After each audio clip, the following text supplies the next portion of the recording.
نبی پاک فرماتے ہیں میں بارگاہ خداوندی میں پہنچا، اللہ نے فرمایا ابھی میرے لیے کیا لائے ہو؟ میں نے کہا مولا وہ لایا ہوں جو تیرے پاس کوئی نہیں۔ رب کریم کو سارا پتہ ہے، پھر بھی پوچھتا ہے محبوب میرے پاس کیا نہیں؟ فرمایا تیرے پاس عاجزی لے کے آیا ہوں، تجھ سے بڑا کوئی نہیں، تو کس کے آگے عاجزی کرے گا؟ سب سے بڑا تو ہے، میں عاجزی لایا ہوں۔ تو کہا ابھی مانگ لے۔ او بھائی بچے بڑے پیارے ہوتے ہیں، لوگ جب ہاتھ اٹھاتے ہیں نا تو میں نے دیکھا ہے ماں باپ اپنے لیے بعد میں مانگتے ہیں، اولاد کے لیے، اور بالخصوص جو بیٹی ہوتی ہے نا بیٹی، او بھائیو میرا اور آپ کا پیار تو اور طرح کا ہے۔ دنیا میں اگر کسی نے بیٹی سے پیار کیا ہے تو مدینے والے حبیب نے سیدہ فاطمہ سے کیا ہے، حسن اور حسین سے کیا ہے۔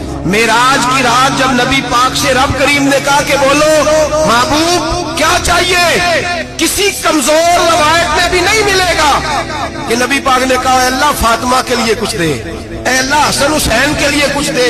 امتی بھول جاتا ہے، اسے خیال ہی نہیں آتا، یہ سوچتا ہے کیسے حضور کی فرما برداری کروں۔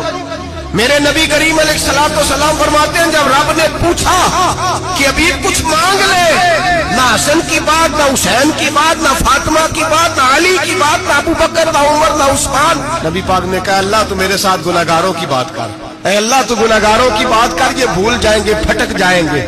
تو رب کریم نے کہا محبوب میں تیرے ساتھ وعدہ کرتا ہوں تیری آدھی امت بغیر حساب کتاب جنت میں داخل کر دوں گا۔ نبی کریم نے فرمایا مولا نہیں، یہ بات مجھے قابل قبول، یہ بات منظور نہیں، ابھی تو کیا چاہتا ہے؟ تو کہا اللہ تو مجھے سفارش کا حق عطا کر، تو مجھے اجازت دے، میں کہتا جاؤں تو معاف کرتے جانا۔